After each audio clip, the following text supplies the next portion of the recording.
A Bíblia em um ano. Uma experiência de encontro com Jesus Cristo, a Palavra de Deus.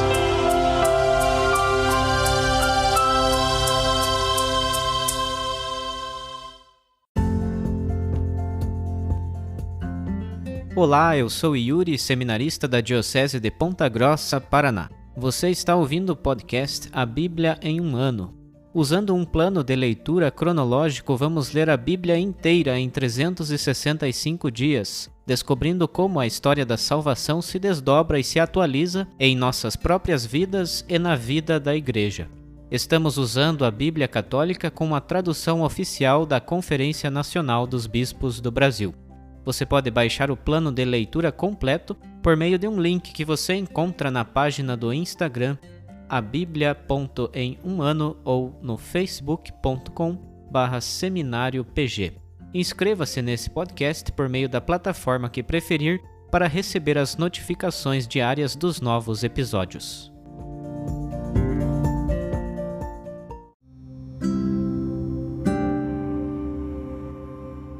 Olá, eu sou o Padre Joel Nalepa, da Diocese de Ponta Grossa, no Paraná. Antes de iniciarmos a leitura e a escuta dos textos bíblicos propostos para hoje, vamos pedir que o Espírito Santo ilumine nossa mente e nosso coração para que a Palavra de Deus frutifique em nossas vidas. Em nome do Pai, do Filho e do Espírito Santo. Amém. Vindo Espírito Santo, enchei os corações dos vossos fiéis e acendei neles o fogo do vosso amor.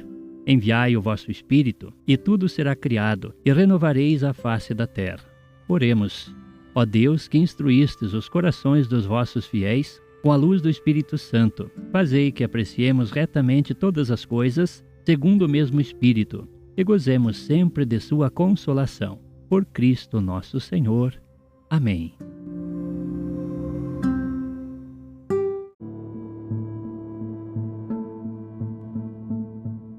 Hoje é o dia 358 do nosso podcast A Bíblia em um ano. Nós vamos ler a carta de Judas, também a segunda carta de São Paulo a Timóteo, nos capítulos 1º e 2º, e ainda do livro dos Provérbios, no capítulo 31, leremos os versículos de 1 a 7. Carta de Judas. Judas, servo de Jesus Cristo e irmão de Tiago, aos eleitos, amados em Deus Pai e guardados para Jesus Cristo. A vós, misericórdia, paz e amor em abundância.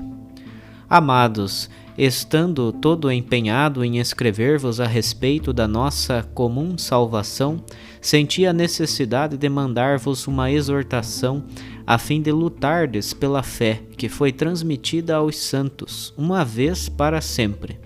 É que se infiltraram certas pessoas, das quais desde há muito estava escrito o seguinte juízo: ímpios que mudam a graça de nosso Deus em libertinagem e negam o nosso único soberano e Senhor Jesus Cristo. Embora estejais plenamente instruídos, quero lembrar-vos de que o Senhor primeiro salvou o povo da terra do Egito, mas num segundo momento fez perecer os que não foram fiéis.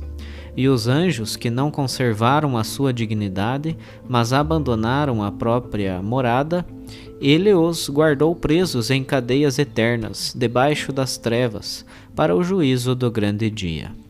Assim também, Sodoma e Gomorra e as cidades vizinhas, que do mesmo modo praticaram libertinagem e desvios carnais, foram postas como exemplo, castigadas com um fogo eterno. Do mesmo modo, essas pessoas, levadas por seus devaneios, mancham a carne, desprezam a dominação e insultam os seres gloriosos. No entanto, o arcanjo Miguel, quando estava disputando com o diabo o corpo de Moisés, não ousou lançar contra ele a acusação de blasfêmia, mas apenas lhe disse: "O Senhor te repreenda." Esses tais, porém, blasfemam contra o que desconhecem e por outro lado corrompem-se naquilo que até os animais sem razão conhecem pela natureza. Ai deles! Enveredaram pelo caminho de Caim, por amor ao lucro precipitaram-se no extravio de Balaão e perderam-se na rebelião de Coré. Essa gente é a desonra de vossas refeições comunitárias. Banqueteiam-se sem temor, apacentando-se a si mesmos. São nuvens sem água, que passam levadas pelo vento. São árvores do fim do outono, sem frutos, 2 vezes mortas, desarraigadas. São ondas furiosas do mar que espumam as próprias abominações.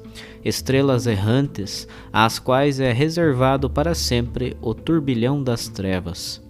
Também para eles profetizou Enoque, o 7º patriarca depois de Adão.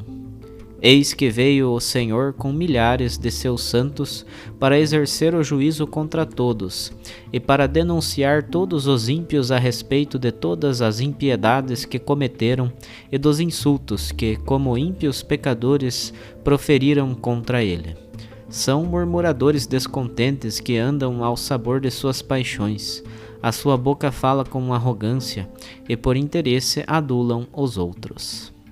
Vós, porém, amados, lembrai-vos das palavras preditas pelos apóstolos de nosso Senhor Jesus Cristo, que vos diziam: nos últimos tempos aparecerão zombadores, andando ao sabor de suas ímpias paixões. São eles que provocam divisões, são mundanos e não têm o Espírito. Vós, porém, amados, edificai-vos sobre o fundamento da vossa santíssima fé e orai no Espírito Santo, de modo que vos mantenhais no amor de Deus, esperando a misericórdia de nosso Senhor Jesus Cristo para a vida eterna. E aos que estão com dúvidas, tratai com misericórdia. A alguns deveis salvar, arrancando-os do fogo. De outros ainda deveis compadecer-vos, mas com temor, evitando até a roupa que a carne deles contaminou.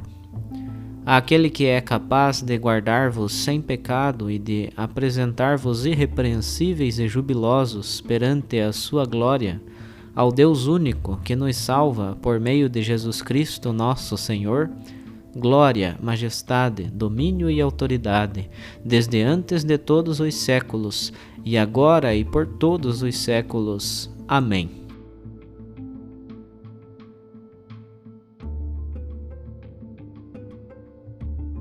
Segunda carta de São Paulo a Timóteo, capítulo 1. Paulo, apóstolo de Cristo Jesus, pela vontade de Deus, segundo a promessa da vida que há em Cristo Jesus, a Timóteo, meu querido filho, graça, misericórdia e paz da parte de Deus Pai e de Cristo Jesus, nosso Senhor. Dou graças a Deus, a quem sirvo com a consciência pura, como aprendi de meus pais, quando sem cessar noite e dia faço menção de ti em minhas orações. Lembrando-me de tuas lágrimas, sinto grande desejo de rever-te, e assim encher-me de alegria. Recordo-me também da fé sincera que há em ti, fé que habitou primeiro em tua avó Lóide e em tua mãe Eunice, e que certamente habita também em ti. Por isso, quero exortar-te a reavivar o dom que Deus te concedeu pela imposição de minhas mãos. Com efeito, Deus não nos deu um espírito de covardia, mas de fortaleza, de amor e de moderação. Portanto, não te envergonhes de testemunhar a favor de nosso Senhor, nem te envergonhes de mim, seu prisioneiro, mas, sustentado pela força de Deus, sofre comigo pelo Evangelho. Deus nos salvou e nos chamou com uma vocação santa, não em atenção às nossas obras, mas ao seu desígnio e sua graça, a qual nos foi dada em Cristo Jesus antes de todos os tempos. Esta graça foi agora revelada por meio da manifestação de nosso Salvador, Cristo Jesus, o qual destruiu a morte e fez brilhar a vida e a imortalidade por meio do Evangelho, do qual fui constituído pregador, apóstolo e mestre. Por causa disso, estou suportando também os presentes sofrimentos, mas não me envergonho, pois sei em quem acreditei, e estou certo de que Ele é poderoso para guardar até aquele dia o que me foi confiado. Toma como norma as palavras salutares que de mim ouviste na fé e no amor de Cristo Jesus. Guarda o precioso bem a ti confiado, com a ajuda do Espírito Santo que habita em nós. Sabes que me abandonaram todos os da Ásia, entre os quais Figelo e Hermógenes. O Senhor faz misericórdia à família de Onesíforo, porque muitas vezes me confortou e não teve vergonha das minhas correntes. Pelo contrário, tendo chegado a Roma, procurou-me diligentemente até me encontrar. O Senhor lhe conceda alcançar misericórdia da parte do Senhor naquele dia. E quantos serviços ele me prestou em Éfeso, tu sabes melhor que ninguém. Capítulo 2. Então, meu filho, fortalece-te na graça de Cristo Jesus. O que ouviste de mim na presença de numerosas testemunhas, transmite-o a pessoas de confiança, que sejam capazes de ensinar a outros. Como bom soldado de Cristo Jesus, assume a tua parte de sofrimento.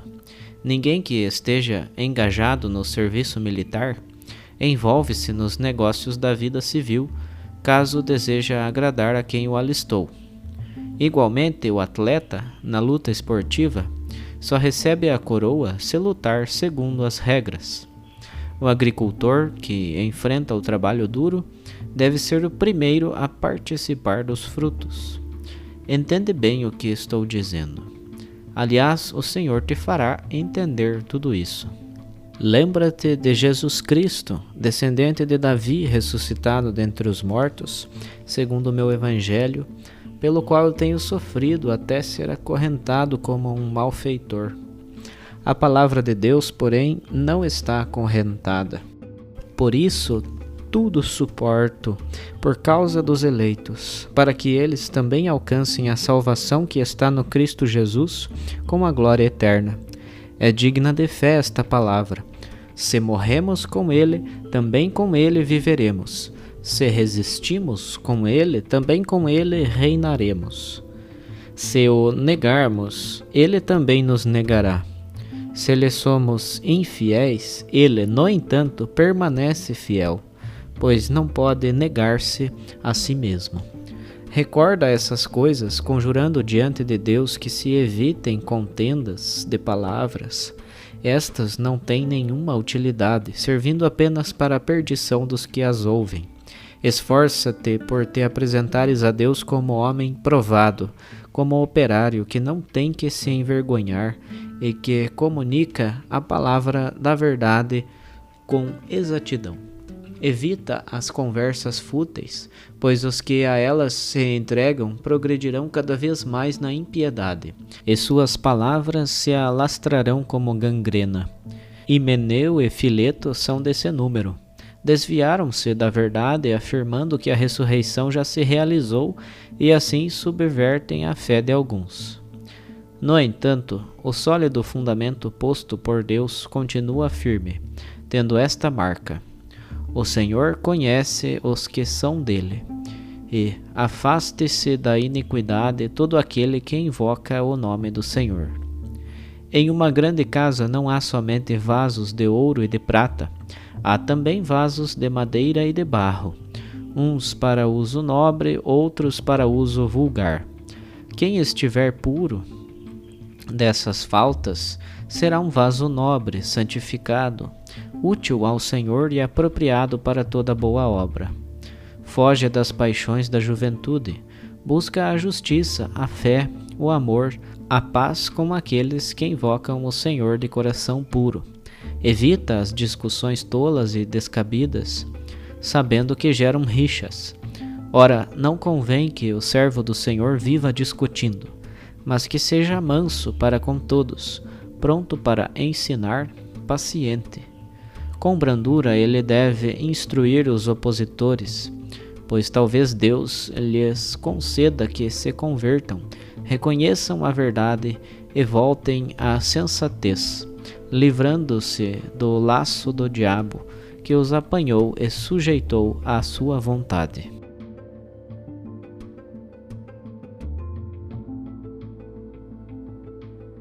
Provérbios, capítulo 31, versículos de 1 a 7.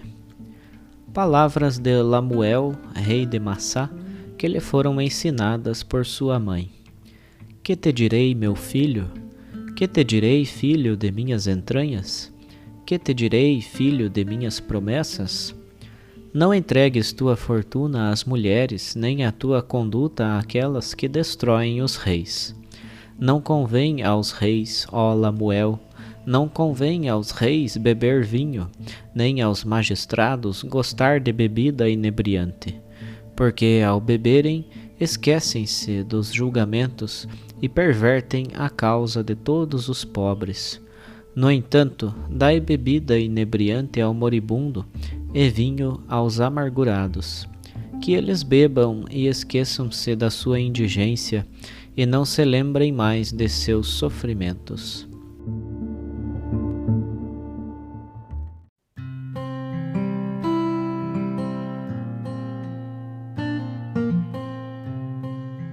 Olá, eu sou o Padre Rodrigo Ribas. Meditamos a Carta de Judas. Sobre o autor, nós temos duas possibilidades que merecem um olhar mais interessante. Por um lado, pode ser irmão de Tiago, mencionado no Evangelho de Marcos, ou uma dedicatória a Judas, irmão de Tiago. É difícil considerar que seja o apóstolo, até porque a carta foi escrita em um grego sofisticado. Se trata de uma carta aberta, sem um endereço determinado. Critica duramente um grupo de adversários infiltrados nas comunidades, sendo muito parecida com a segunda carta de Pedro. Esse grupo ensinava em nome de uma espiritualidade que negava o valor do corpo, ignorando a moral e o compromisso fraterno. Como pregavam erroneamente em nome do Espírito, conseguiram seguidores e causaram divisões na comunidade. Há um apelo para combater tais ameaças: a oração, o amor, a confiança, a compaixão e a distância dos que ameaçam a integridade da comunidade. Paralelamente, nós lemos a segunda carta de São Paulo a Timóteo. Essa carta ela pode ter sido escrita por um discípulo de Paulo ou por alguém ligado à herança paulina. Essa carta se apresenta como um testamento de Paulo. O apóstolo está prestes a morrer na condição de prisioneiro e convoca a unidade da comunidade diante dos desafios que hão de aparecer. Ouvimos os capítulos 1 e 2. Primeiro, há um convite a Timóteo para lembrar-se do dom espiritual que recebeu e o convida a participar da provação, motivado pelo testemunho do Evangelho. Na sequência, recomenda que guarde firmemente o depósito da fé. Nós vamos compreender aqui também o processo de tradição viva que transmite o depósito da fé, mediante o ensinamento de pessoa para pessoa, assegurado pelas testemunhas. Nós vamos ter 3 comparações sobre a participação no sofrimento e na ressurreição de Cristo. O cristão é como soldado que não foge da guerra, como atleta que luta segundo as regras e como agricultor que trabalha para colher os frutos. Mesmo a testemunha do Evangelho estando presa, a palavra de Deus não está.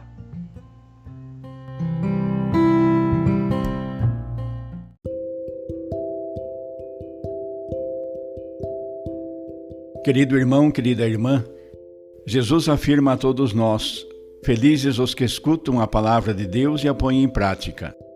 Peçamos que a palavra que acabamos de ouvir se faça vida em nós e inspire as nossas ações. Oremos. Ó Deus, concedei ao vosso povo alimentar-se cada vez mais da vossa palavra e nela encontrar a fonte da vida. Por nosso Senhor Jesus Cristo, vosso Filho, na unidade do Espírito Santo. Amém. Quem vos fala é o Padre Jaime Roça, vigário-geral da Diocese de Ponta Grossa, no Paraná. Que desça sobre vós a bênção de Deus Todo-Poderoso, Pai, Filho e Espírito Santo. Amém.